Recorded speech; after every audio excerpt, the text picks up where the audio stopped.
for all my life. They say I'm a failure, end up in jail, I ain't proving right.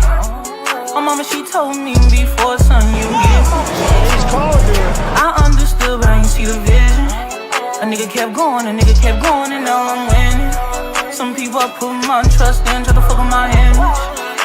Oh no, you didn't. Some say you forgive, but don't forget it. Now you know how we do. Lock that back door, don't let no one through. I told Michi in these streets ain't no rules. He say, cuz oh, this life we ain't put on with this. Yeah. And I understand that this shit wasn't easy, but nigga, we did it. Yeah. And all them hoes and all them niggas that wasn't fucking with us, then we them niggas. And now we rich now, we got money, I don't give a shit, no. And we did it.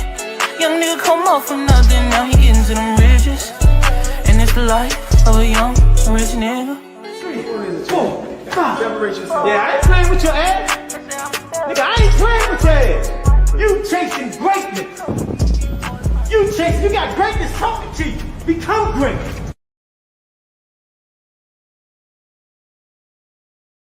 Yo.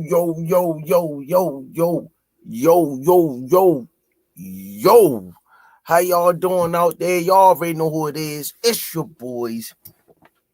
The Rize Podcast with your boy, Coach Sqeeze, a.k.a. the Smoothie King. Right back at y'all. One another one. How y'all doing tonight?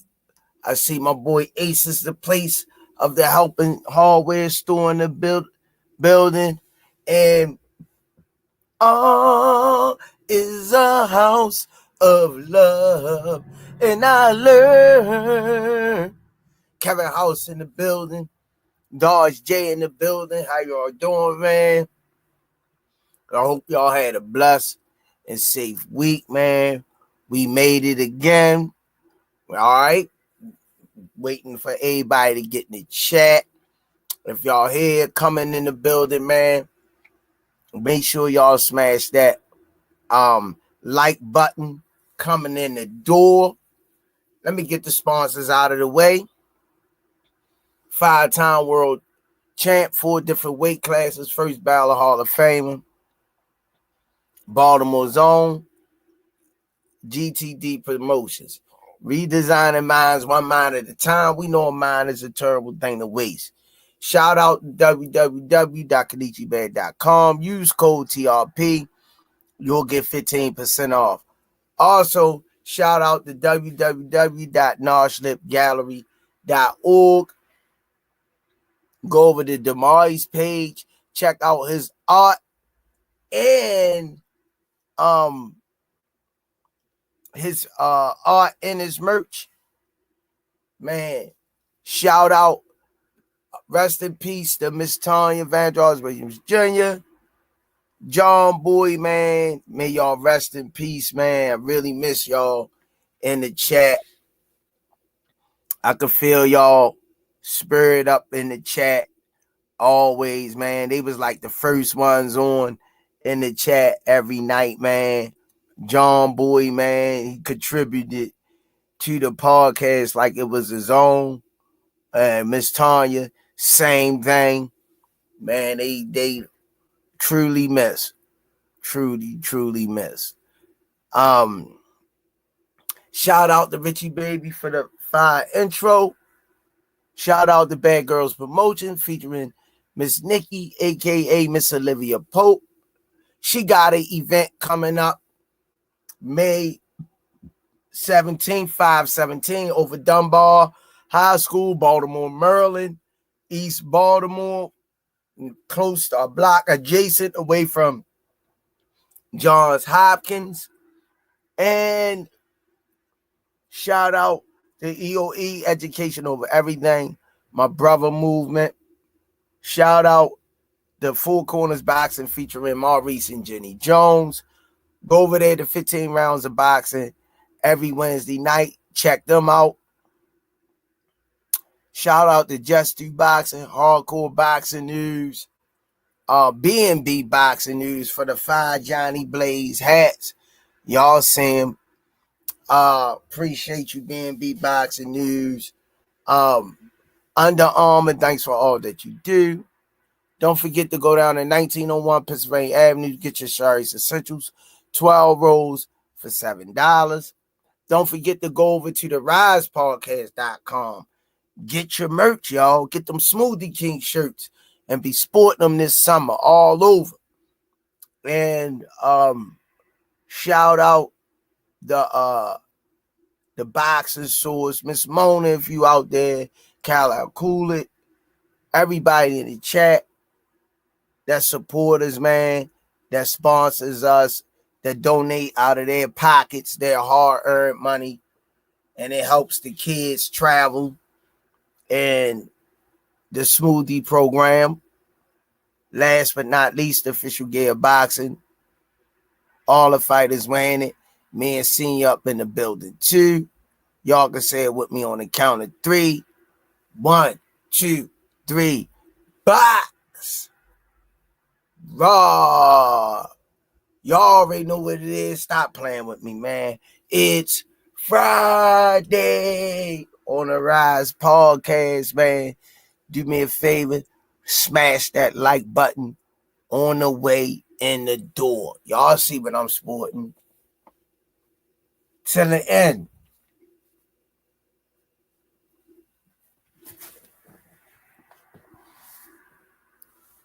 Till the end, son. Till the end. Forever. Baltimore's own.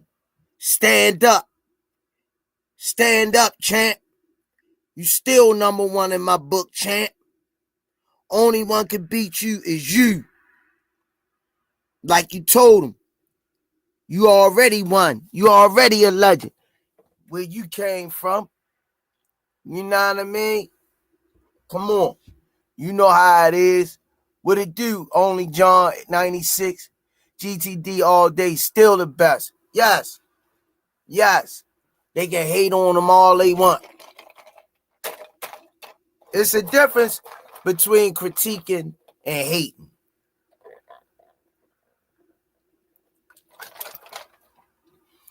It's a difference. Yes.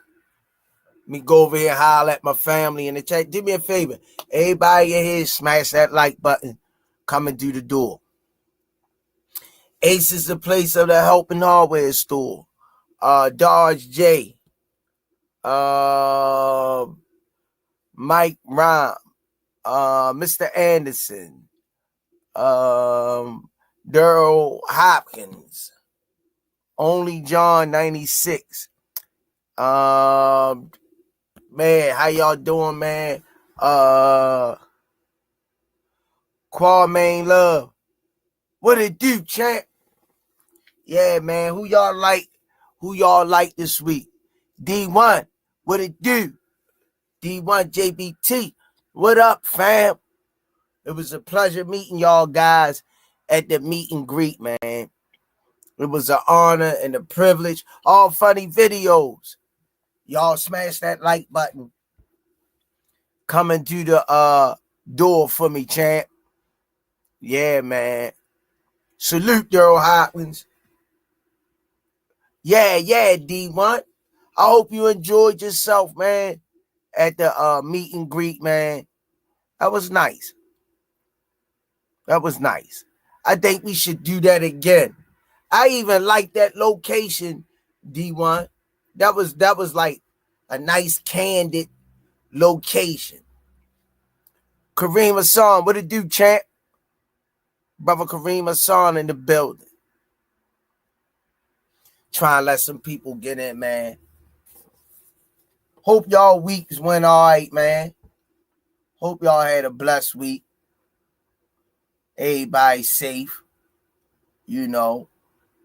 God stay prayed up, man. That's the only way, man. Ask God for that grace and that mercy, man. Because people done lost their minds. In Vegas, I guess it might be in Vegas. JBT. I think we just need to hook up anyway. Halim. Oh yeah, thanks, man. Thanks, Halim. I'm glad I got it before them turfs kicked in. Yeah. I'm glad I got it before them turfs kicked in. Yeah. Appreciate that, brother Halim. Yeah. You know, just trying to just enjoy life while I got it, man. Enjoy life while I got it. Be humble and stay prayed up, man. That's it. Keep working hard. Stay positive. But you gotta remember the devil gonna always try to attack. Yeah, I know. Ronald McDonald Trump.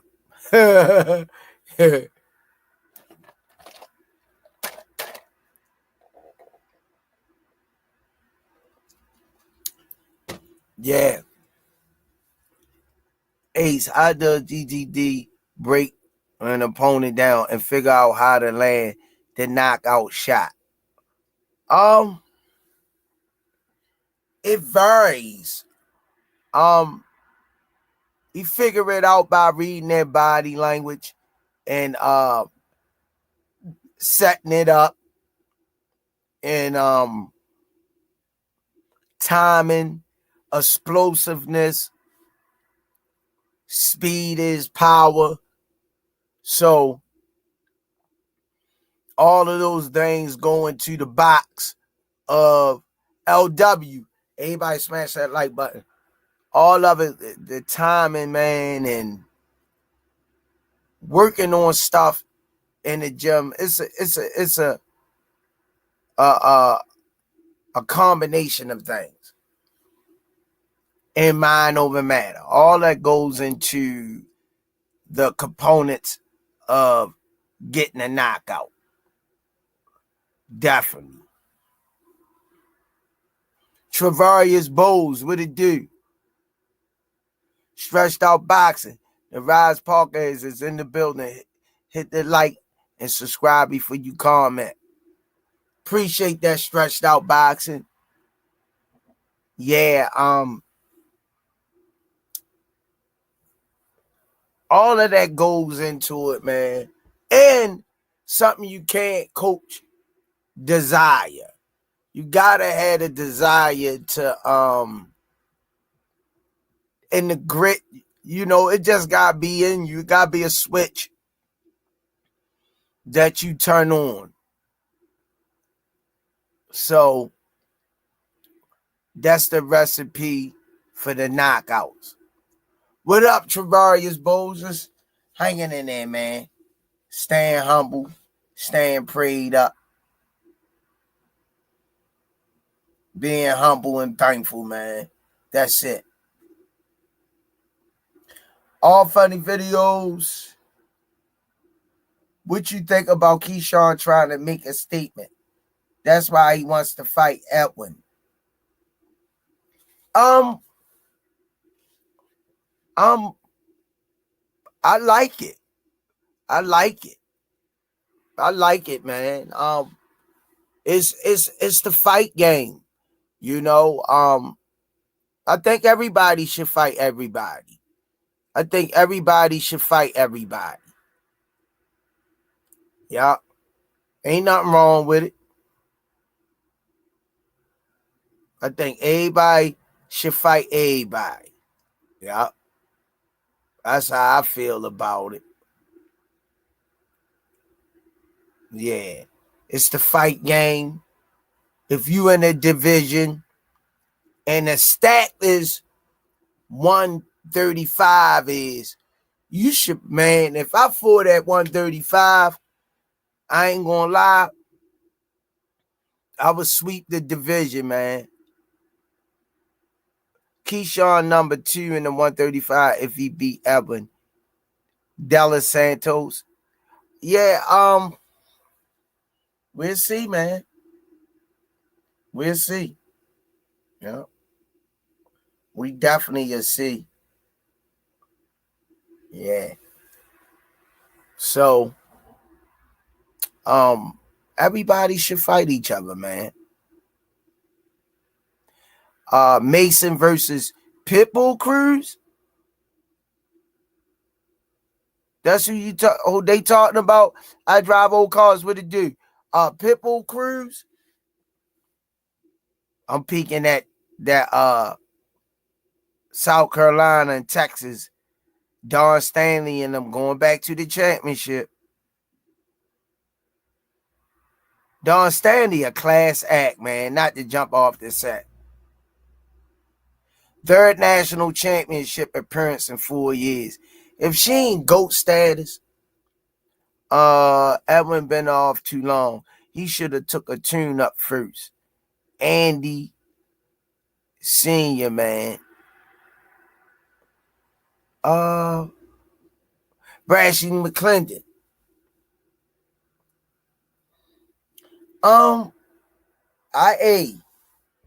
Like I say, man, if I was fighting at 135, I'd be fighting Cepeda, Farmer, Tank, Ryan. Well, Ryan and them ain't in there no more. But I'd have fought them guys. What Devin, I would Lemonchenko, Lemon Pepper Wings, Count Dracula, Teofimo Lopez, Della Santos, Andy Cruz, the list goes on. When Pitbull Cruz was there, when Rolly was there, I would wanted to fight all of them. Sqeeze, if the guys back together, Tank and the coaches, I'm not sure. Can you give some tips and advice on how to be successful in the amateurs? Good question. Good question. You asking some good questions.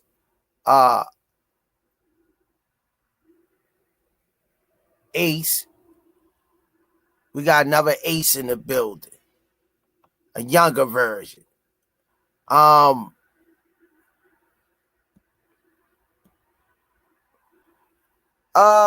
Give you some tips on and advice on how to be successful in the amateurs. Hard work. Stick to the basics, the fundamentals, and a lot of reps, lot of cardio, strength, conditioning. Listen to your coaches, understanding how to break your opponent down and everything. So, it's a lot of things, but hard work, dedication, listening to your coaches, pushing yourself, and eating right out of the ring. See, Will, Coach Sqeeze, salute, and it was great meeting you at the JBT meet and greet in the Brooklyn. Yeah, appreciate that, C Wood. Yeah, man, appreciate that. Yeah, I appreciate that, man. Real talk. Andy versus Abdullah, a nice fight. Yeah. Ace, still not better than Pat Summitt or UConn coach. Whoa. She get. Man, they legends. She don't got that time in though, Ace. But at the pace she going and she still going, she gonna be considered, but those are legends. Kevin House back to back like James Toney used to do. LOL. That's what respect about him. He fought everyone. I draw don't seem like the guys back together. It's killing me as a GTD fan. I know, man. You ain't the only one. I don't know, man. I don't know what's going on. I can't give you those answers. I'm not sure if I'm a Tank fan without Calvin and Kenny in the corner. Real shit. I don't blame you. I ain't mad at you at all, man. Route 707, your cousin came out the night in the lottery, and I should have had it. 717. Sqeeze, does Coach Calvin have a saying or philosophy on how to handle fear? Nah, man. That's here. Fear is within. It's not in Calvin's hand. The fear lies within you. But Calvin can push the card to see if he can get you past your fear. Confidence. Calvin install that confidence in you. Yeah, that's the only thing he can do in his hands, because fear lies within. Dawn a GOAT regardless. She is. Fourth straight 35-win season. Fourth straight. Come on, man. Come on. 4 straight seasons with 35 wins.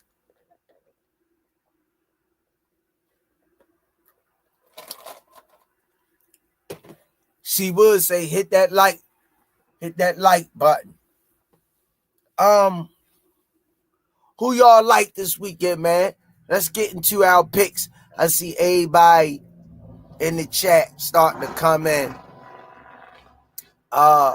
So do me a favor. Who y'all like, man? Who y'all like? I drive old cars. That's hard to say, but it's always been a family thing. GTD brand different than just Jamonte Davis. Calvin and Kenny are must.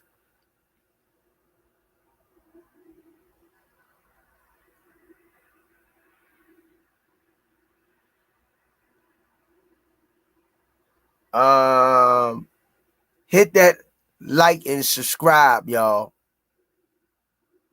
Thanks, Rock.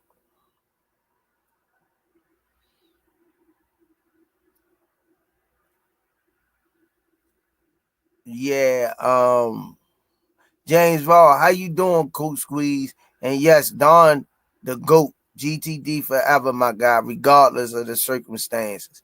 Yeah. Route 707 Sqeeze. Whenever I'm throwing combos, man, I always have a difficulty breathing out. Do you a breathing system? Do you have a breathing system to boxing? Yeah, you gotta breathing is like you swimming. When you go in, put your face in, you blow in the water. Face out and blow out and out. It's a mental rep that helps the mind. Is the central nervous system that controls all of that. So I always get on my fighters about breathing, and I do too. Kevin House facts. Him look sharp as F against Frank. Yeah, he did. Blade, what it do? All right, man. We can ready bring him in, y'all, because he about to break down everything. And I know he know everybody that's fighting this weekend. Y'all already know. Pound for pound, great. One of our top hosts in the game.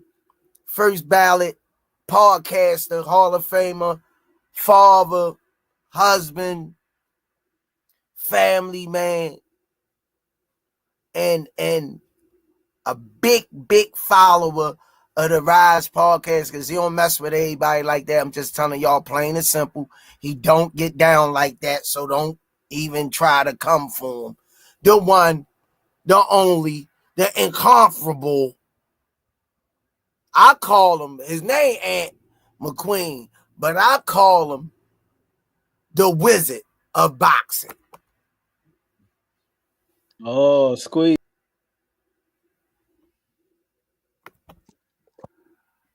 I drive old All cars, right, there we man. go. Salute to my folks, Braxton Hold McClendon, on not now. from here.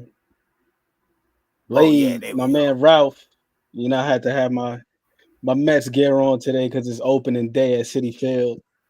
They got the dub. Thank you. I needed that for my mental health. What's going on, though, Sqeeze? Ah man, hanging in there. And yourself?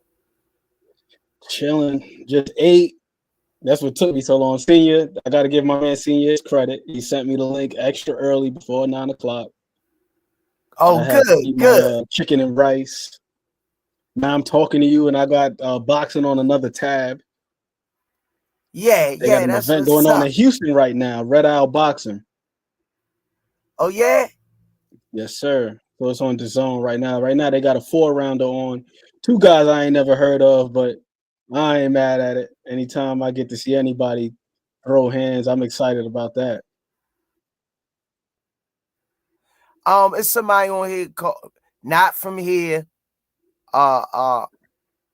named Felix Perilla, 10-0, 8 KOs, ranked top 15 in the 126-pound division, and currently holds the WBA.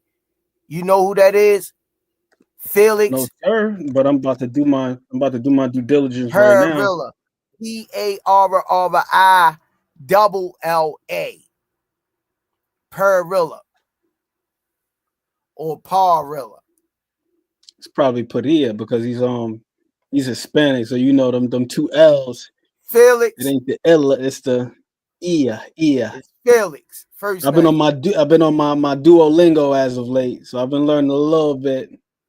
Yeah, Felix is his first name.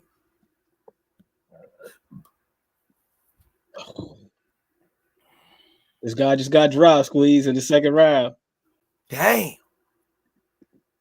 Yeah, but I see he's out of the New England area, out of New Haven, Connecticut, Golden Glove champ. Oh, okay. So 10-0, 8 KOs. That's his record. 10-0, 8 KOs. Okay, you got the right one then. And Yes, what's sir. his name? Felix Padilla. This guy's. Oh, all right. They might have typoed it wrong. Yeah. Yes, sir. Wu-Tang is forever. You see what it say back there. Ralph, cash rules everything around me. And then I got the what's the name over there, Enter the 36 Chambers. Of course, I got the guy right there, Bob Dylan. That's a little fun fact about me. I'm a Bob Dylan fan. But yeah, man.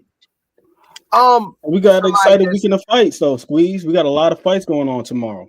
Somebody just asked me, Ace, the young kid. Guns, what it do? Y'all smash that like button coming in. Ace said, can you give me a smoothie recommendation to drink when you're sick? You could do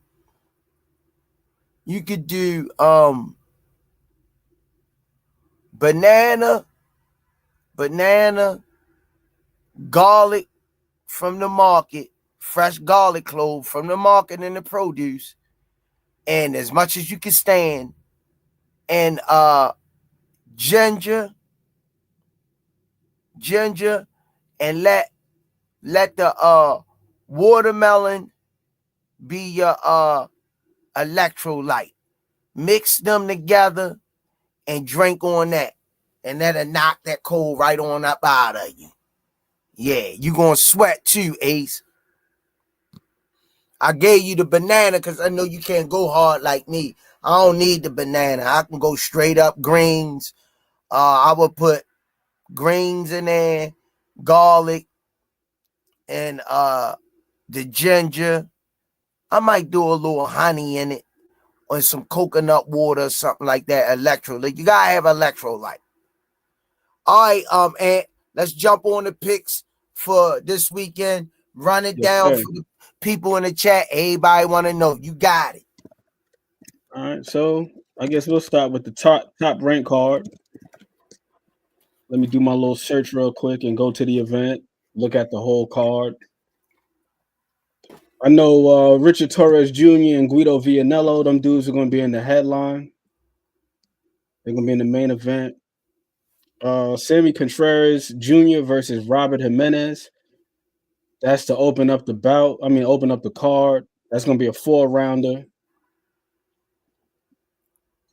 Not familiar with Sammy Contreras Jr. Let me look at him. I'm assuming these guys, one of these guys at the very least, is going to be a prospect because it's a 4-rounder. Okay, yeah, Sammy Contreras. He is making his pro debut. Okay. You said it. You called it. That's why I called you the Wizard. I just looked at the amount of rounds. I see it's a 4-rounder. I'm like, I know it ain't going to be. Some people don't know that. I'm like, he either got to be making his debut or he got to have fights in the single digits. So he must be a new signee. The guy that he's facing is 2-2-1, which is to be expected for a guy that's making his debut. They're generally going to have him matched up with some guy that has a little bit more experience, but clearly somebody that he's supposed to handle. But Contreras Jr., he's making his debut, 21 years old, Sqeeze. He's going to be fighting at 140. Okay. 5'11" at 140. So whoa, they don't got his reach on here, but you know, it's probably pay attention to him. That's I'm curious to see how he looks. Then we got DJ Zamora, Hugo Castaneda. After that, that's going to be an 8-rounder, junior lightweight. I've heard of Castaneda, but I've never heard of DJ Zamora, so let me look him up, see what he's looking like.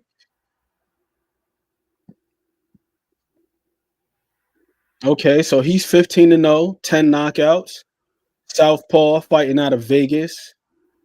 This is going to be at 130. Okay. Oh, this is a nice step up for him because I am familiar with Castaneda.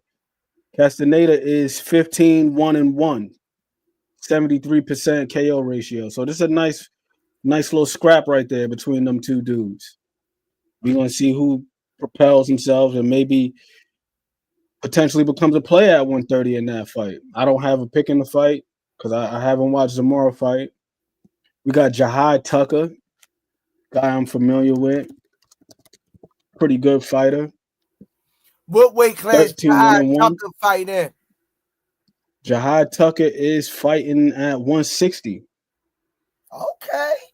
He's fighting at 160. He's 13-1-1. Never been stopped. Fighting against his gentleman, Troy Williamson, who is 23-1. Troy Williamson, never been stopped in 3 defeats. He's a fighter from the UK. Okay, he's fought Josh Kelly. I'm trying to see if he's fought anybody else that I recognize on here. Ishmael Davis, I'm familiar with him. Yeah, actually, I think I might have seen this dude fight on a DAZN card, if I'm not mistaken. Troy Williamson. Because I do remember seeing Ishmael Davis. I don't have a pick in that fight. I can't say enough. But if I was just going to just be biased and just go with the guy I'm more familiar with, I'd probably just go with Jihad Tucker. Then we got Art Barrera versus Dejan Gonzalez. Yeah. Another 6-rounder. So these, you clearly got a prospect there. We got my man Coach Kenny's guy on here. Abdullah Mason. He's fighting against Carlos Ornales. And Carlos Ornales is a solid fighter. I seen his fight against the big guy at 126, tall guy, Rafael Espinoza. He went the distance with him. He's one of the few guys to go the distance with Espinoza. But I'm expecting Abdullah Mason to take care of him because he is a smaller guy that has moved up in weight. I'd be remiss if I didn't mention that he wasn't the original opponent for Abdullah Mason. It was Giovanni Cabrera. Cabrera had to fall out of the fight. If I'm not mistaken, he had an injury. Giovanni Cabrera, hail up soon. Expedient recovery to my guy, Giovanni Cabrera. I was looking forward to this fight because I thought it was going to be a real good test for Abdullah Mason, and we would see where he is in the division, considering that Giovanni Cabrera, he's been in there with some notable guys. Most recently, William Zepeda. He got stopped to the body, I want to say, in the third round. He didn't really seem like he was out of it, but he just seemed like he was overwhelmed. And then prior to that, Yeah. he had gone the distance with Pitbull Cruz, Giovanni Cabrera. So I felt like he was going to be a stiff test for Abdullah Mason, who's still only 20 years old. And if I'm not mistaken, this is Abdullah Mason's first 10-rounder. So I'm hoping that Ornelas is able to stand up to Abdullah's power a little bit so we could see How him old get is some that rounds guy? in. How old is that guy he fighting? What do you mean by how low is he? What's his age? Oh, he's in his 20s, if I'm not mistaken, but I don't want to give you any misinformation. So I'm going to look it Oh, up. they don't get You an could be age? certain. No, they give it on BoxRec. I'm about to go to his box right now, but I watched him fight the other day. He is 30 years old, 30 on the dot. See? Yeah. See? That experience means a lot, yo. I like what they doing with Abdullah.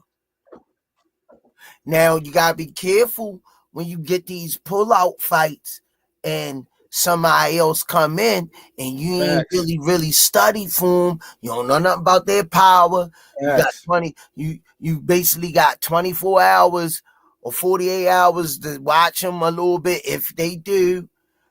Because people kill me with that. I don't know what the syndrome is with when you ask some fighters, depending on who they are. Oh, I don't study my opponents. I don't need it. What the hell you mean you don't study your opponents? You ain't a student of the game then. I look at studying your opponent as a honor, wearing it as a badge of honor, taking your craft seriously, not letting nothing slip by. We in the seek and destroy business. Don't put your pride in the way. Don't put your pride in the way, because Agreed. history done showed that could I come was in, going to say that stretched out. that could come back and bite Abdullah you. watched him. He said he did watch some tape on him, Squeeze. I seen an interview today that Abdullah did with Sean Zartel, formerly of Fight Hype, and he said that he watched film on the guy. He said he was getting ready for Cabrera. He wasn't overly familiar with Ornelas, but then he went back once he found out that he was going to be Cabrera's replacement. He did go watch film on him. Okay. So credit to him for that. So seems like he's maturing. That's one thing I really like about Abdullah Mason. He's very businesslike, especially to be such a young guy, just 20 years old. He seems to be very mature, And wise on his years, as they would say. they moving them real good. They moving them real good, man. They moving them real good. 10-rounder, a 30-year-old, a seasoned fighter. He going push Abdullah. For sure. And then to your point about the experience, Squeeze, not only is the guy 30 years old, so he's got 10 years on Abdullah Mason. So that means he's been doing it longer, for one, even dating back to his amateur days. But this guy is a guy that got 32 fights under his belt. He's 28-4. So, of course, this is a fight where Abdullah is expected to win the fight. But to your point, so we got to see if this guy is able to push him, because he's got the experience and he's got the maturity on his side. 10 years his senior, and Abdullah Mason only has 17 fights. This is going to be this guy's 33rd pro fight. And he's been the distance. He's been in 10 rounders against a notable guy, man, in Rafael Espinoza. He also had a 10-rounder against this dude, Enwid Palomares, who is solid fighter. His last fight that he just had, it was his graduation to 135.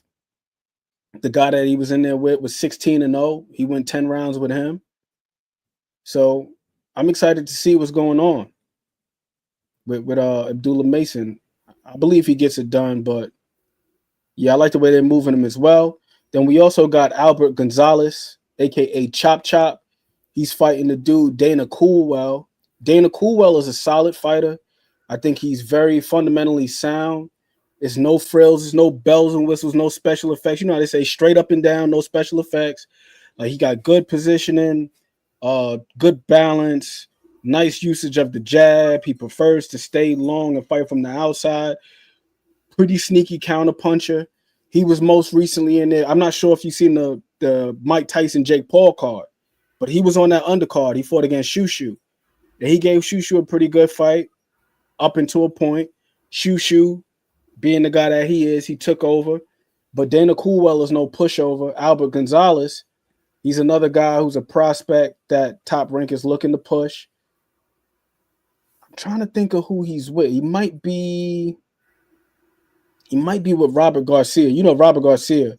When they call it a boxing academy, that's what it truly is. That guy got a huge stable over there. So this is a good test for Albert Gonzalez because, like I said, Dana Coolwell he's no chump. He's no pushover. Then we got Lindolfo Delgado versus Elvis Rodriguez.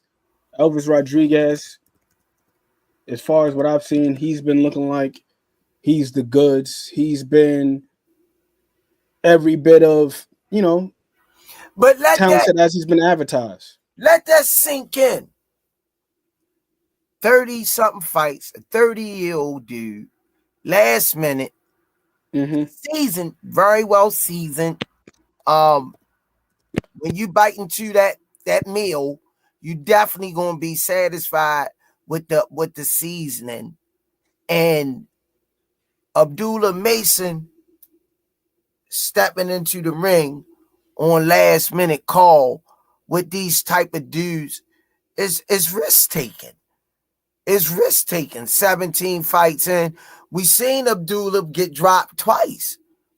And that fight with that guy, that was 30-something years old, 34 Johan years Vasquez, old. yeah. Solid. He got a decent, nice record. A warrior. But Abdullah broke him. That was impressive. That was impressive. Super impressive. So Sqeeze, with this being the case, what are you saying to Abdullah Mason if you're in his corner? Are you looking to try to push this guy and utilize your youth and use his age against him? Are you trying to push him? Or are you like, all right, we got to try to manage the fight a little bit and not get too cute? Because like you said, he did get dropped against Vasquez, who was a veteran. Twice. And that guy got him. He got dropped twice, and it was early on in the fight too. So do you tell him, like, let's dial it down a little bit? Like, let's just stick behind the jab? What are we doing with a veteran guy like that on short notice? We're going to do what we do everybody else. I would tell him going out, relax. First round, second round, we're going to play it safe. We ain't on a 48-hour notice, Abdul, in the corner. I want you to stay behind your jab. Stay behind your jab. Stay long. Let him run into the brick hand. Don't get cute. Don't lean in with 3, 4, 5 punches. We don't know this guy, what type of power he has. We can't always gauge it off of looking. So once he get touched by him, no diddy, and see that he's either going to be very cautious or he can take the dude power, start working the jab, then second, third round, start putting your combinations together, use your feet. If the guy can punch, he comes forward, make sure you turn him, keep your defense sharp, and Abdullah loves to go to that body, break this guy down, then go up top.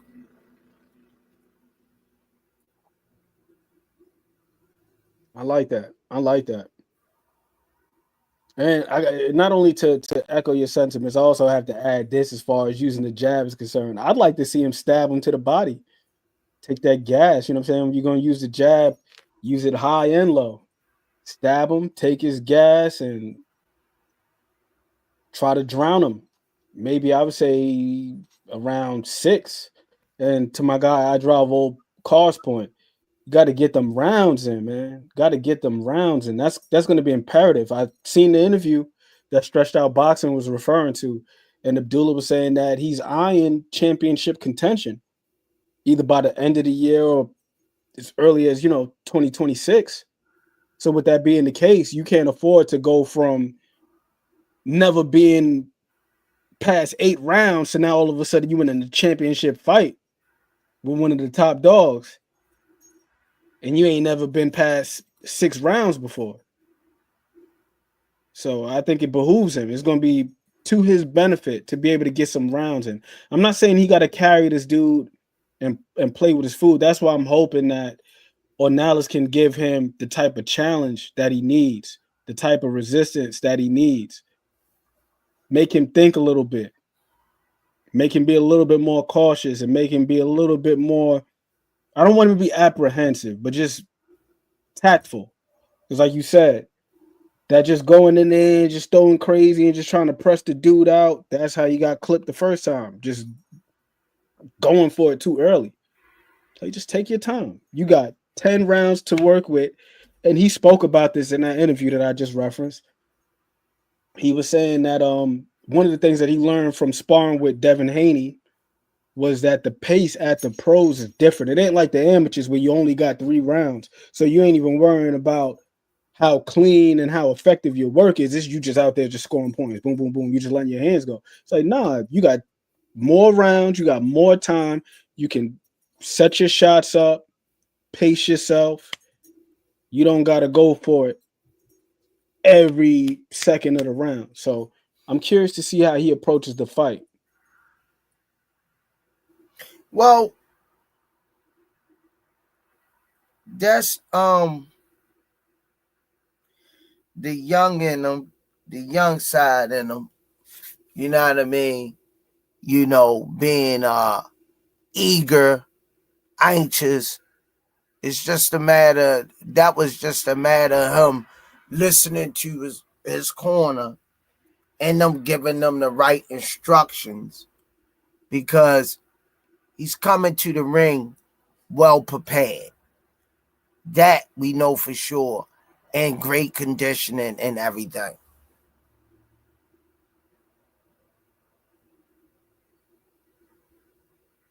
And for our main event, Sqeeze, we got the young Olympian, the guy who it seems as though he's picked up the mantle for the next great hope of American heavyweight boxing. I'm not sure how you feel about him, Richard Torres Jr.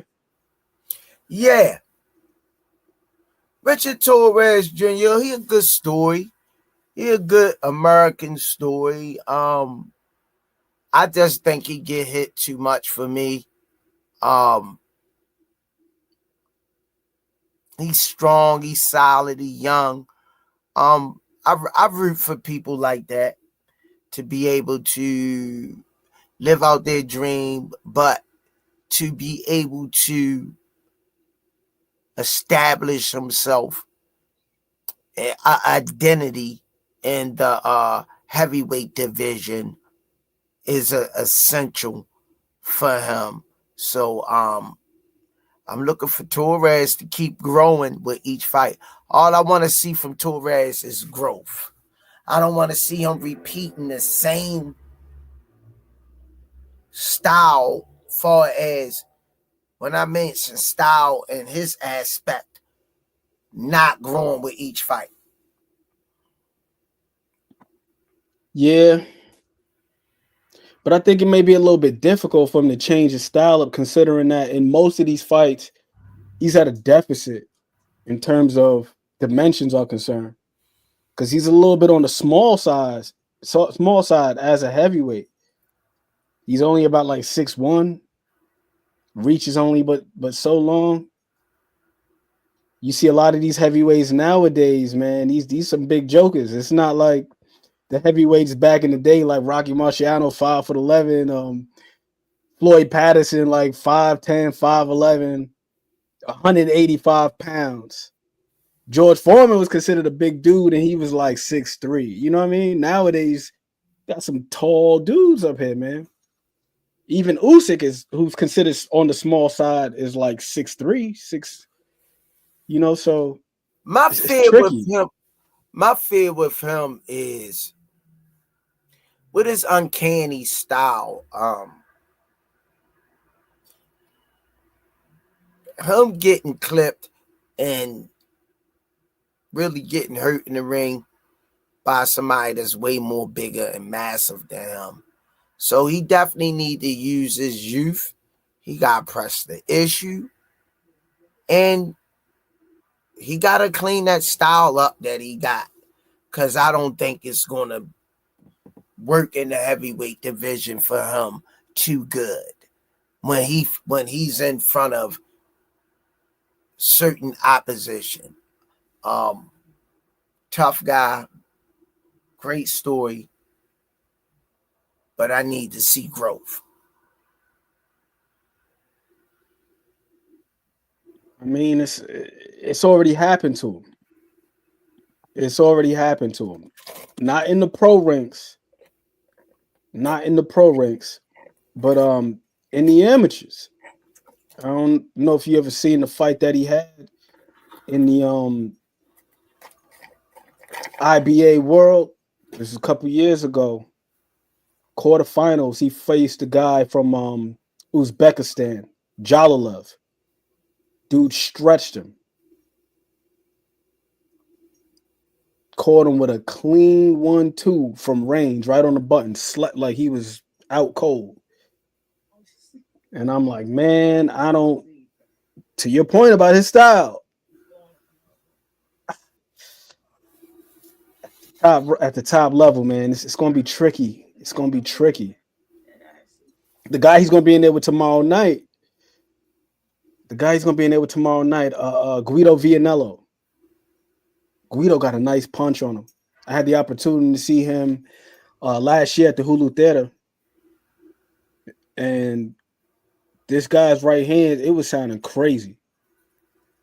Stopped the guy in the first round. He just beat up on Makhmudov, the other big dude who was highly touted once upon a time.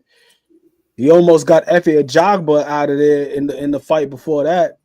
I think Richard Torres, his best bet is he got to try to wait this guy out and maybe get him to expend a little bit more energy than he would like to. Because the one thing about Guido is this, at least in a couple other fights that I've seen of his, he don't got the greatest gas tank. I think it's a good fight. I drive cars. It could be tricky. Like this, to me, it kind of gives me shades of Adam Kalnacki. Remember a couple years ago, you had the Polish kid, Adam Kalnacki from Brooklyn. And PBC, they were building him up. Kalnacki was putting hands on people. But he's similar to Richard Torres, where he's like a little bit on the smaller side. He got a nice punch on him, very active, lets his hands go. But then when he was in there with Robert Helenius, he got clipped and it was all she wrote. And ever since then, it's been downhill. I think Adam Kalnacki been stopped about 3-4 times since then. And this was after he was being touted to be the next guy, at least by the PBC in the heavyweight division. Like they were really building him up. And I think that's what Richard Torres is for Top Rank right now, especially after what just happened with Jared Anderson. I was about to say Jarrell Miller. I'm thinking about Big Baby. They both Big Baby. But what happened with Jared Anderson? Got up in there with Martin Bacoli. My guy got clipped. He got stretched out. No pun intended. And he was supposed to be the next best American heavyweight. So then now they're looking at Richard Torres. You're supposed to be that guy. But I think this is a very, very tricky fight for him. I would probably say I would go 55-45 Richard Torres. But it's close enough to me simply because I'm not certain about Guido's gas tank. Guido got a nice punch on him, got decent legs, but his power don't seem to carry. His technique goes by the wayside once he starts getting fatigued a little bit. So if you're Richard Torres, I say go to the body, Try to gas this guy out, take them steam off them punches, but be careful. Like head movement is gonna have to be spot on. You're gonna have to use them legs, use angles, because if he's moving in a straight line and he get hit with that right hand, He has a tendency of ducking his head a lot too. He gotta stop that getting wild. At times, I think he just need to tighten up his defense and back his fighter up, put them on their heels a little bit more. I think he'd be more successful than staying on the outside trying to pick shit off with his face. yeah, definitely got to get that head off the line because he does have a tendency to duck. But to your point, when you ducking straight down, you still on the line, and then you got some guy that's 6'6", 6'5". He's just punching straight down on you. Mm-hmm. That's a risky proposition right there, man. So, what's his identity as a fighter?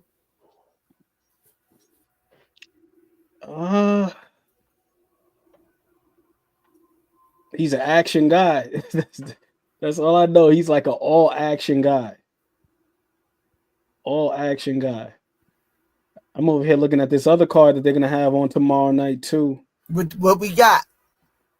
On the zone, we got Joe Joyce versus Philip Hergovic. This is a crossroad, in my opinion, for Joe Joyce. If this don't look good, man, for Joe Joyce, salute to my guy Lewis 4500. But if this don't look good for Joe Joyce, it might be time to hang him up, man. It might be time to hang him up for Joe Joyce. Joe Joyce, his best attribute was his durability. That was his best attribute. They call the man the juggernaut. But man, like the two fights with Zhang, he got knocked out back to back. It was back to back, and Zhang broke his orbital bone. If you see him now, he got nice little scar tissue underneath his eye where the surgery was. So he got stopped twice by Zhang. Somebody else stopped him too after that. Oh, he didn't get stopped. He got knocked down in his last fight against Derek Chisora. He got dropped in that fight. Philip Hergovic, he was supposed to be something coming out of Croatia. Highly decorated amateur, pretty good as a pro. He's got one loss on his record, which was to Daniel Dubois. Daniel Dubois stopped him by TKO. Hergovic, he got a nice punch on him, 82% KO ratio, and he's been in there with some good guys too. Like I said, he's been in there with Daniel Dubois. He's also been in there with Mark Demori, who is a pretty solid guy. He's been in there with Zhilei Zhang, Big Bang Zhang. So what you telling me? What you running down to me? He's seasoned. He's seasoned. He got the rounds in. Yep. With some formidable opponents, different shapes, different sizes, different styles. He been through the gambit. I'm getting from you. Yeah, he's been in there. He's been in there with guys at the world level, quality guys. You know what I'm saying? Zhilei Zhang, contender. Daniel Dubois is the current IBF champion. Mark Demori is not a champion, but there's a guy that has if I'm not mistaken, he was like 41-2 or something like that. He just fought on they fought on the Riyadh season card. So Joe Joyce, he's slow, and I mean this is no disrespect to him, but he's slow. His defense is leaky as hell because he keep his guard up, but his guard is not active at all. It's just like this. It's just this. He don't move side to side. There's no bob and weave. He don't pick nothing off. It's just static as hell, just like this. So you can punch straight down the center. You can punch underneath. You can punch around the guard. That's how Zhang got him up out of there. But it was like a right hook, straight left hand, right down the pike. And Philip Hergovic, I feel like he got more than enough hand speed, good enough legs, and more than enough power to where, Joe Joyce, man, I just think he's compromised. Because they call him man the juggernaut. Because once upon a time, he was just walking through stuff. Daniel Dubois can punch. He beat Daniel Dubois. He got a win over him a couple years ago. He broke his orbital bone, and it was bad. It was a gruesome fight. But Well, to be able to stand up heavyweight to Dubois' power. Heavyweight division is vicious. Oh yeah, them some big dudes up there, man. Them some big guys.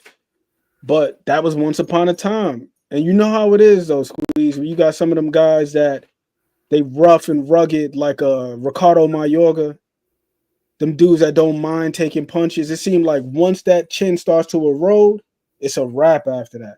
Like them dudes are never the same after they get stopped. Never the same. Dudes.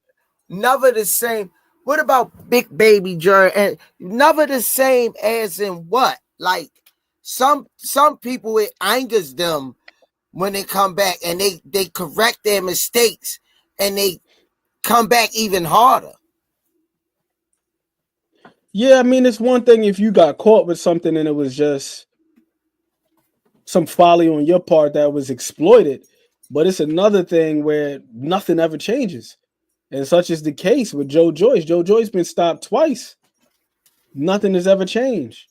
His whole career, he's literally just walked through punches. That's why they call the man the Juggernaut. That is his ring name. And it was just based on his ability to take a punch and keep coming forward. This guy, I never seen him parry nothing. I never see him slip. You're not going to really see him pivot or get out the way. He literally comes forward, eats punches. He'll take 3-4 shots to get one good shot off. That's just how he fights. Who else you like coming on this weekend? I'm about to go back on boxing scene and see who else we got on here. Oh, Pro Box. Yeah, somebody I like. I see somebody I like right here, man. Mikewan Williams at 140. I like his style, man. He's a sharp shooter. I like his style, man. Because a lot of times you see a lot of young fighters, when they fight out of the shell, they don't necessarily generate offense off of it. It looks good. It's cute to be all up in the shell and doing all his hair. But the thing I like about Mikewan Williams is he can generate offense out of it effectively. And he's going to be in there with Antonio Moran, who is a seasoned guy. Antonio Moran most recently fought Andy Cruz. Gave Andy a little bit of a scare. Hurt Andy in the middle rounds. Andy took care of business, got him up out of there. But that was on that August 3rd card in LA, Rize season. The Madrimov Bud Crawford undercard. Antonio Moran, he's also been in there with Devin Haney. I think he's been in there with Romero Duno, Jermaine Ortiz. He's a seasoned guy, so I'm excited to see how my guy Mikewan Williams look. That's gonna be on Pro Box tomorrow. We got a lot of boxing going on tomorrow. That's gonna be on Pro Box. Joe Joyce, Philip Hergovic, that's gonna be on the Zone, and we already talked about the ESPN card, and then we also got a PBC card coming on tomorrow as well. We got Tim Tszyu, Joey Spencer. We talked about that. What was that? Wednesday? Man. Yeah, we talked about that when I just watched a couple of Joe Joyce, just a refresh. Joe Joyce? I ain't following them like that. Man, he a fucking punching bag. Excuse my language. That's what I'm saying to you, Squeeze. Lord, that's why the man's name is. That's why the man's name is the Juggernaut, because he literally just do this here. Look, static high guard. He walk forward, take punches, throw punches back. Boom, boom, boom, boom, boom. Get pieced up, throw 2 punches back. Get pieced up, throw more punches. That's Joe Joyce in a nutshell. That's how every fight with Joe Joyce goes. It's either you gonna get him out of there or he's gonna get you. That's it.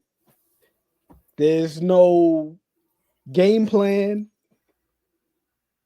There is no tactic. And he ain't It's no just little boy. he a big joker, man. That's a big dude.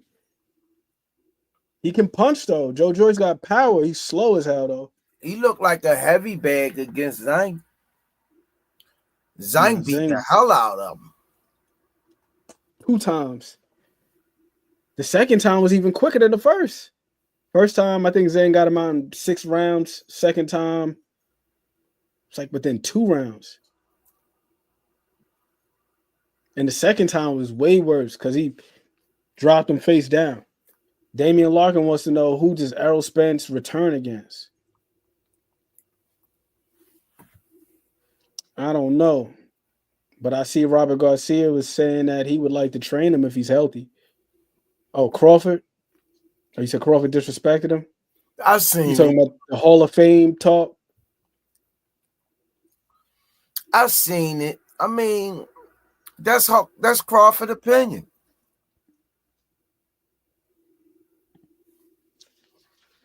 Yeah. It's tricky though, man. It's tricky. That is a very tricky conversation to me. And I may be biased as an Errol Spence fan, but when you do that type of heavy lifting, I got so much respect for them guys like that. Not to say that anybody else, their path to achievement is any worse or any less than, but I mean, the guy, Errol Spence, all his belts were taken off of champions. There wasn't a single vacant situation in there. He didn't get several belts in one fight. Like, this man unified the division and damn near became undisputed. And he was collecting them straps like Thanos, man, the Infinity Stones. First one was Kell Brook. You go over there to England, break him up, come back with the belt, then get another belt off of Sean Porter. Horrific car accident. We don't even know if the man is going to compete again. He comes back. You know what I'm saying? Gets a strap off of Ugas, who beat Manny Pacquiao. So he got it honest, man. He got it the hard way. Look, One belt shy of being undisputed. I catch a lot of flack with the Errol Spence conversation. They'll make it short, quick, and painful. I followed Earl out of the Olympics, and he pissed me off in that last fight he had in the Olympics. Wouldn't let his hands go, but nevertheless, he went pro. He turned pro after that. People can say what they want to me. It's just my opinion. When Earl fought Kell Brook was damaged goods at the Triple G, slaughtered them. Mikey Garcia was smaller than him. They'd get on Tank for fighting guys from 130, but other people they give a path to. When Earl fought Mikey Garcia, when he fought Danny Garcia, when he fought Sean, that was arguably could have been a tie, or the other way if they wouldn't have he wouldn't have got that knockdown. I'm not taking nothing from Earl, but to me and his coach, he didn't like what I said. Earl to me was a North and South fighter, a blue collar fighter. He got the best out of his talent and his career, decorated, unified champion. I'm not mad at him, but I ain't see that coming with the Bud thing. I'm keeping it a buck, but I was surprised he got it like that. But I don't know, man. If you a blue collar fighter, then he let Derek go. It's just so much, man. I don't know, man. A lot of people say he weight bully. A lot of people say he weight bully. I wouldn't necessarily call it a weight bully situation because in between fights, Arrow's blowing up. He spoke about this on the Pivot podcast. He was blowing up, partying with Adrian Broner and so on and so forth. So when you see him in between fights, it's like how much of that weight is actually functional. That's what I look at when I look at a guy who's a weight bully. Like if you at a certain weight and you still got a certain level of definition in your body and you just draining yourself, emaciating yourself to fight, then I'm like, that's a little tricky. But I think what happened with Errol Spence was he just became a victim of his own success. I can see that. He just became a victim of his own success. He did it to himself. That was well said. I to be fair, I could definitely see that. Because I'll say this, even prior to the Kell Brook fight, there were certain fights that he had where I'm like, okay, this dude got some boxing ability. Like the Leonard Bundu fight, he showed some pretty good boxing ability in that fight. The fight that he had with Samuel Vargas, Chris Algieri. I think what happened with him is he just got accustomed to being able to press guys out. Because Errol Spence used to say, I can box and I can bang. And then he changed his tune up. Then it started being, I'm going to break you and this, that, and the third. And he got away from the boxing. I think outside of the ring, hurted Earl a lot. Hurted Earl. He ran into a victim of his own demise, and then with the car accident, being involved with the wrong people, point blank. But likable guy. What he did on his personal time, and what he suffered. A lot of people go through that hard times. I mean, but he was making a lot of money, and them guys, man, I don't know, man. Them guys, they get complacent. They not as hungry as they were before when they sitting on $20 to $30 million in the bank.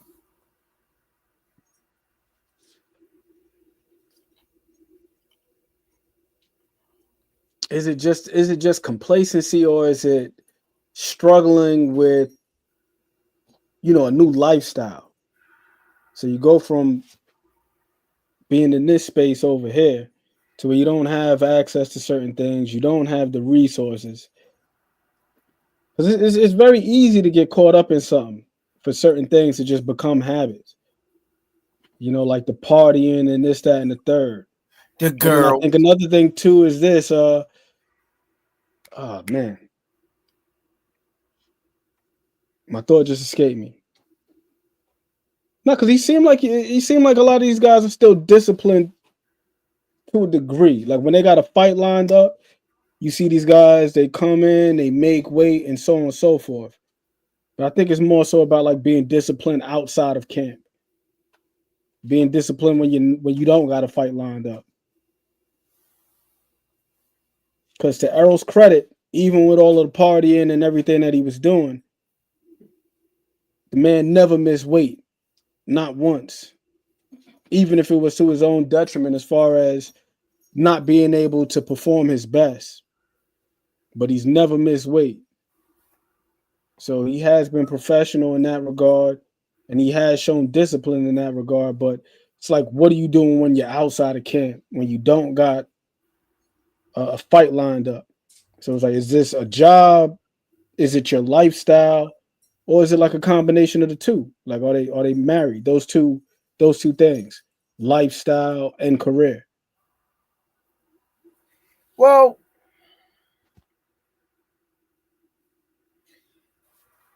it could get to the best of them when you have.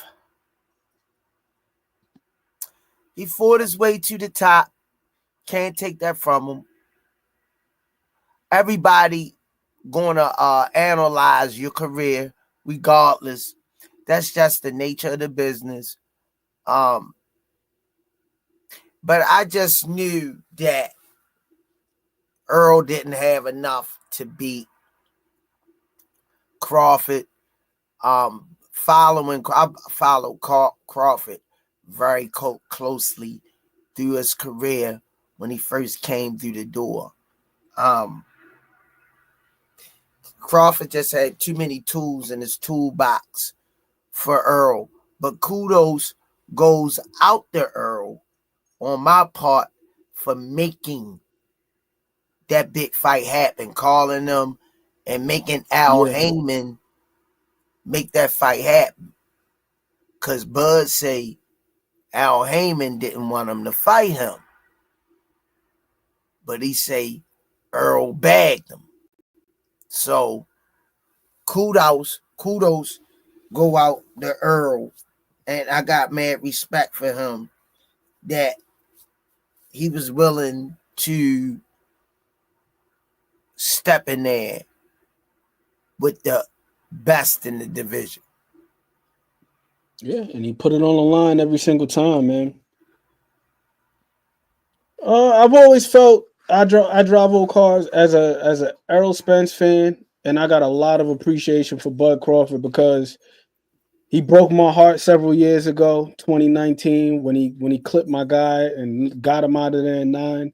I was a huge Yuriokis Gamboa fan. Like, I wasn't missing a Gamboa fight. Like, I remember watching a fight like Jorge Sqeeze and Rogers and Tagua and all that. And I'm like, yo, this dude's the best. He got in there with Bud. Bud cleaned my guy up. To this day, I'm still screaming justice for Yuriokis. But with that said, I've always felt like Bud was more dynamic than Errol was. But I felt like if Errol was going to have a chance, it was going to be with his durability. Once upon a time, I felt like he had extremely good spatial awareness. He could take the little half step back and just work behind the jab and fire his little 1-2, so on and so forth. But yeah, once I seen that balance and all that stuff started to go, I was like, nah.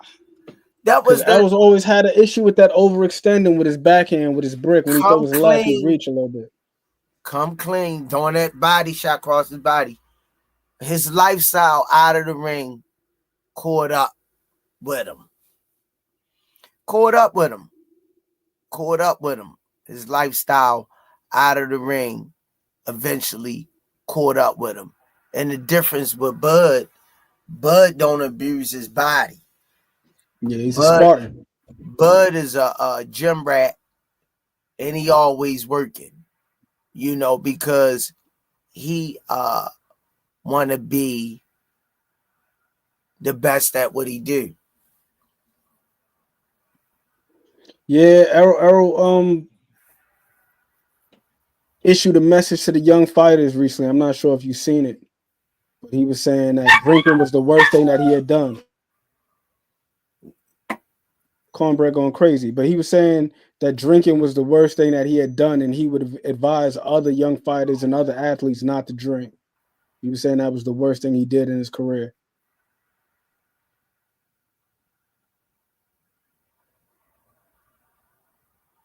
Bud versus Floyd right now.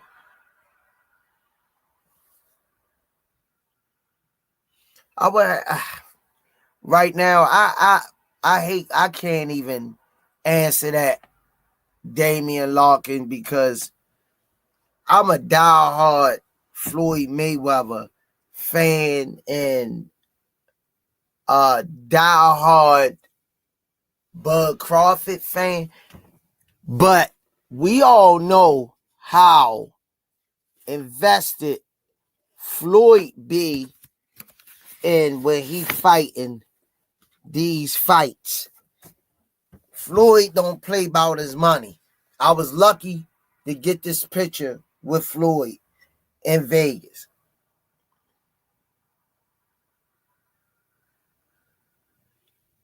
I was very lucky to get this Floyd because I was told Floyd don't take pictures with people like that, you know. So this picture right here means so much to me, man. Y'all just don't know, man. God bless me to meet my favorite fighter. I don't think that I could really tell y'all. I don't think Floyd really know who was standing next to him. How much I look up to him as a fighter. His skill, his hard work, his dedication, the work he puts in. I wished he really felt that. I wish he did. I know he heard that a lot, but he just don't know, man. That's Floyd just was like meeting Michael Jordan to me, man. Yeah, real talk. I'm standing next to the GOAT, man. You know, that's huge, man. Hopefully my grandkids, when I leave here, I'm gonna get a couple of copies and pass them out to the family. They can have Pop meeting his favorite fighter, the other lace up a pair of gloves. Besides Muhammad Ali, he came up my school, but I didn't get no picture or nothing from him. But yeah, this was. You got to get it in a gold frame. Yeah, this was like one of the museum joints. I'm standing next to Floyd Mayweather. Wow. Just looking at the picture, like, it's taking me back to that day, man. I was nervous. He walked in the locker room and my eyes lit up. And I was like, God, tell me that can't be Floyd Mayweather. Go straight at him. All he could do is tell you yes or no. Went straight over to him, and I like, Floyd, man, you my favorite fighter of all times. Is no question. And I would be honored if you take a picture with me. And I had my phone set, and somebody walked by. I said, yo, take this real quick. And he took it from him. It was almost like I cornered them. And we was in the center of the ring, which is the middle of the dressing room. And he let me get that picture. Coach Kenny said you was lucky because he don't take pictures with people like that. He don't, unless he meet and greet, you pay for them. But I can't go against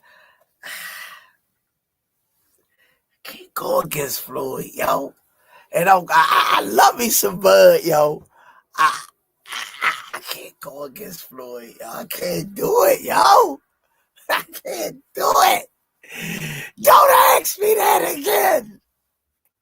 Get off the podcast with those type of questions. Yeah, man. Right now, to be serious, I would have to get an edge to Bud, but I can't count Floyd out, man. I'm sorry. Yeah, Black Fawns. Hey, man, smash that like button, y'all. Y'all up in here tonight, yo. We loving it. We loving it. Yeah, and Floyd, man. Floyd,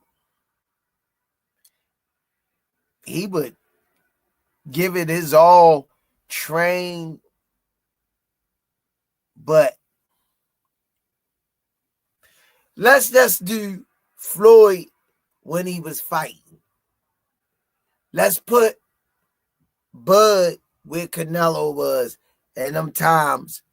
That's a fair assessment. I would have to go with Floyd. I would have to work with Floyd because he was active. His defense, the offense, it would have been a hell of a fight. But I got Floyd edging him with the experience.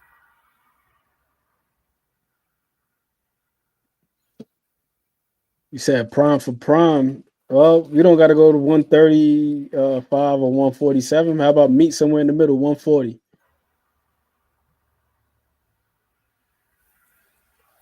Yeah,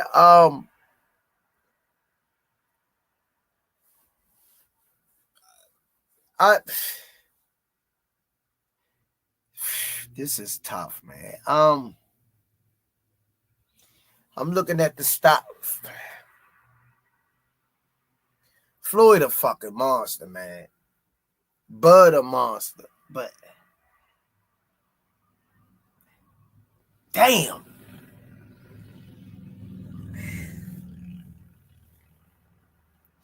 Floyd just a perfectionist, a marksman. He just Bud, perfectionist, marksman. Whoever make the most mistakes, that's all I can give you.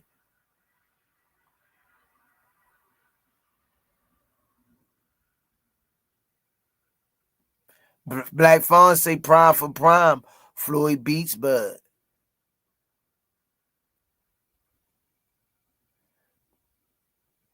Ralph, you talking about the movie? He said 8 Mile or Get Rich or Die Trying. If we talking about movies, it's 8 Mile easy. Get Rich or Die Trying was in. I'm against the green post.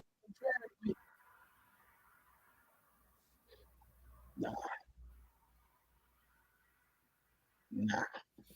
Abdullah look good on the scale. I just watched the weigh-in. Who? Abdullah Mason and his opponent. He looked good on the scale.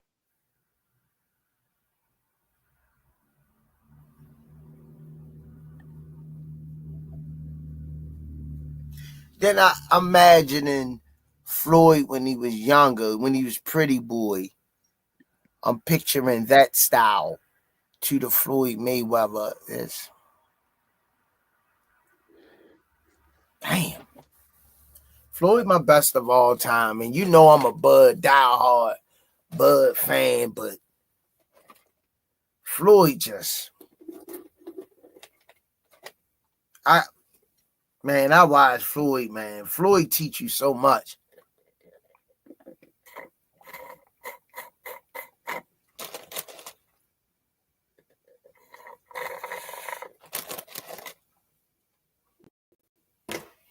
Yeah, so that's what I'm feeling, man.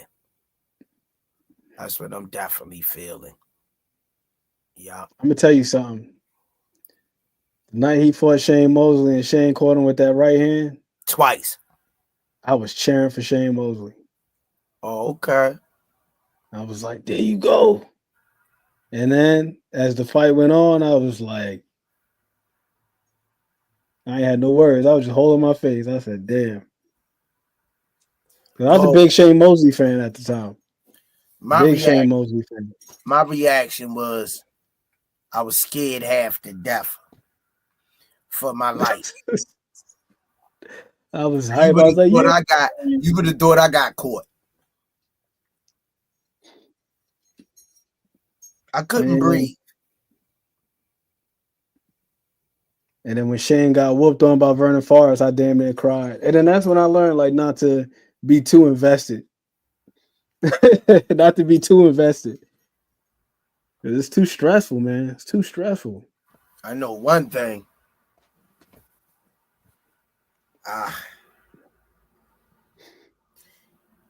I was scared half to death. I was on the edge of my seat. I was on the edge of my goddamn seat. Rounds I know that 3 much. through 12 after that, Shane was getting his ass whooped. And I was just like, damn. Schooled and whipped. And I was talking crazy too before the fight because I was at my homeboy's house. They had a fight party in the backyard. Had it on the projection screen and everything like that. I was like, yo, Shane about to whoop his ass.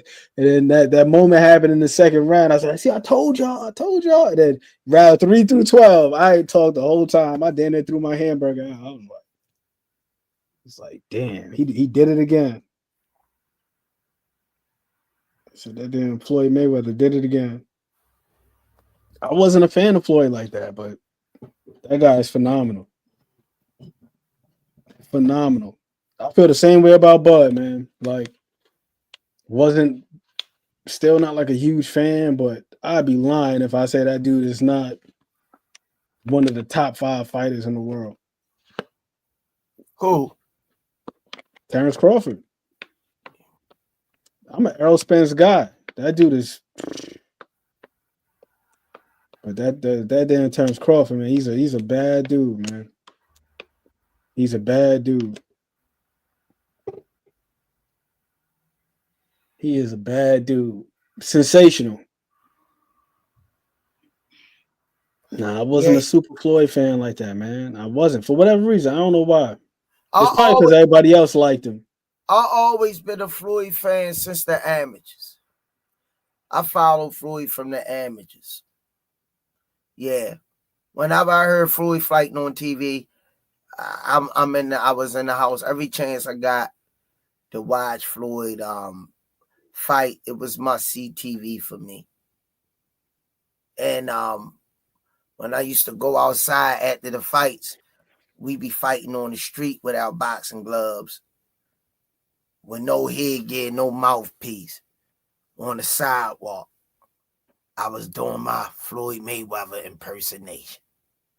And people was betting on us. Shorty, I got Shorty right here. You know, so they, he's slipping and, you know, hey. I wasn't a Roy Jones fan either. Ooh, Ant, you killing me. Roy Jones? Listen, I could personally, I'm able to compartmentalize. I can separate my fandom from what it is that I see. I agree. I believe that. Like Roy Jones is that dude he's exceptional. He's exceptional. Terrific. There's like everybody else loved Roy Jones. I was like, I'm gonna be over here in the James Toney. Like when I was a kid, my favorite fighters was like James Toney, Bernard Hopkins. I like the people that people ain't really like that. I ain't like James Toney. Like as you can see, like I live in New York, I'm not a Yankee fan. I'm a Mets fan. I go with the Mets. I don't know why I'm like that. I'm just like that. But I can say objectively, like, yo, like Roy Jones, Roy Jones, my man James Toney couldn't do nothing with him. Couldn't do nothing with him. He gave James Toney his first L. And then after that, I started paying attention to them black sequin trunks. Because James Toney had black sequin trunks on the night that he lost to Roy Jones. I did a whole study on this too.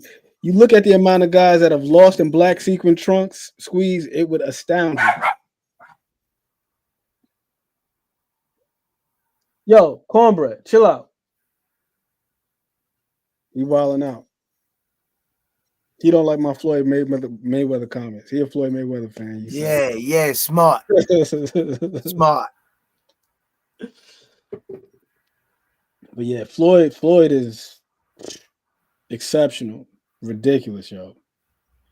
The thing I like most about him is his I know a lot of people like his defense. You know what I like about him? I like his decision making. And I like how observant he is. I went back and I rewatched that fight that he Well had said. with Shane Mosley, and I watched it in half speed, and I'm just looking at his eyes, like where he's looking. There's a little sequence in like the third round where they're in close, and you know they always complained about Floyd using his forearms and using his elbows because he liked the frame and all that stuff like that. But he was lifting Shane's guard up. And then you could literally see him scanning from head to toe. Like he looks as if there's a vacancy up top. He looked down to the body, placed a little body shot. Then on the exit, framed him up, threw a little hook behind that. I was like, golly. Like to be able to process all of that and find openings in real time and to be cognizant of your positioning, what punch the other guy is going to throw. Like if I throw my right, he's probably going to try to counter with the left. The dude's decision making is just like out of this world. And more often than not, he's making the right decision. That's what I like most about Floyd Mayweather. He's probably like the best at that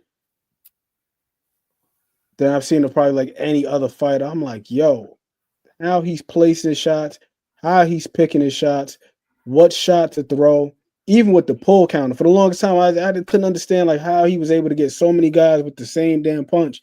Then I finally seen what it was. It was like that the transference of the weight, like leaning over the front foot just slightly, but the back foot is far enough to where he could lean back and maintain his balance, come back with the right hand, and then knowing that the guy's going to throw something more often than not, he's rolling underneath. I'm like, yo, this guy's decision making is just top notch. Jersey Bob, I'm a Shane Mosley fan, but Shane Mosley was making excuses. When they was asking him about the fight originally, he was talking about he had to get like dental surgery or something like that. There was another time he was in the ring. Larry Merchant asked him if he wanted to fight Floyd. He's talking about, oh, I want to go on vacation. And then not only that, but also Shane Mosley was coming off a huge win, emphatic victory over Antonio Margarito. He just beat Earth, Wind, and Fire out this dude. So it's not like we were saying the night of like, oh, Shane Mosley is too damn old. He ain't start looking too old until the third round. Because in the second round, it was like, damn, he might really be able to do this when he caught Floyd and he buckled him. After the third round, that man looked old as hell. Then he looked every bit of 38 after that. But prior to that, you know, I'm not a Michael Jordan fan either, but he is the GOAT. I'm not a Michael Jordan fan Who either. ain't no Michael Jordan fan? Me, I'm not a fan of him. Not a fan. What the hell wrong with you tonight, Ant? I'm a Knicks fan, man. I'm a Knicks fan. Oh, all right. I'm a Knicks fan. That explains everything. But still, You know it was all about what's there for me. The X-Men, Anthony Mason, Oak, Derek Harper, Greg Anthony, of course, Pat Ewing. Those are my guys, man. Let's go Knicks. Now, Willis Reed is before my time. I wasn't born yet. I was like negative. You don't like Michael Jordan. I was negative 16. No, I think Michael Jordan is the GOAT, though. Michael Jordan is probably the sharpest basketball player I've ever seen, man. I have similar feelings about him that I have for Floyd Mayweather. When you look at the way that Michael Jordan attacks space, ridiculous. Everything is like ruthlessly efficient. Little 2 dribble pull up, 1 dribble pull up. He never did anything more than what he had to do. He's not going to be out there doing all this. It's just like, yo, you got a little space right here, 1 dribble pull up, straight up. Catch the ball on the block, jab step, rise up. I love Mike's game, but Michael Jordan, he played for the Bulls, unfortunately. If he would have played for the Knicks, I would like him, but he's the GOAT. I don't know Bravo cause. I don't know if 135 Shane beats Floyd, and I'll tell you why. The one knock that I have against Shane, as a Shane Mosley fan, and it pains me to say this, is I've never seen Shane Mosley win a fight in which he had to alter his game plan, where he had to adjust. You look at all the guys that he's lost to, Floyd Mayweather, he lost to Vernon Forrest twice. Couldn't make the proper adjustments. He lost to Winky Wright twice. Couldn't make the proper adjustments. It just seemed like when a guy was able to outthink him. I had to shut it down. My computer cut off. I don't want to have you. Oh no, it's all good. I can't believe this thing is melting out like this tonight. But we had an hour and 40 minutes though, so I came in early, but I wanted to chop a little bit more. But great show, man. Appreciate you coming over here, man. Appreciate you. Appreciate the chat, man. Make sure y'all smash that like button. Me and Ant went hard tonight. I would have went a little further too. So definitely catch y'all on the next one, man. Ant, closing arguments. Oh, same thing as always. What's easy to do is also easy not to do. Small things, all things. And for my guy, Coach Kenny, love over hate. We drop some hearts in the chat. Hearts in the chat for the people. Much love to y'all. Where's my confetti at? Oh, balloons. Balloons. Stretched out boxing. Everybody in the chat, do me a favor, man. Smash that like button. Yo, love y'all. Have a blessed, safe weekend. It's the Smoothie King. All access. Ant McQueen right back at y'all with another one. Enjoy the fights, family. Love y'all. Some say you forgive, but don't forget it. Now you know how we do. Lock that back door, don't let no one through. I told Michi in these streets ain't no rules. He say, cuz all this life we ain't put on with this. Yeah. And I understand that this shit wasn't easy, but nigga, we did it. Yeah. And all them hoes and all them niggas that wasn't fucking with us, then we them niggas. And now we rich now. We got money. I don't give a shit, no. And we did it. Young nigga come up from nothing, now he getting to them riches. And it's the life of a young rich nigga.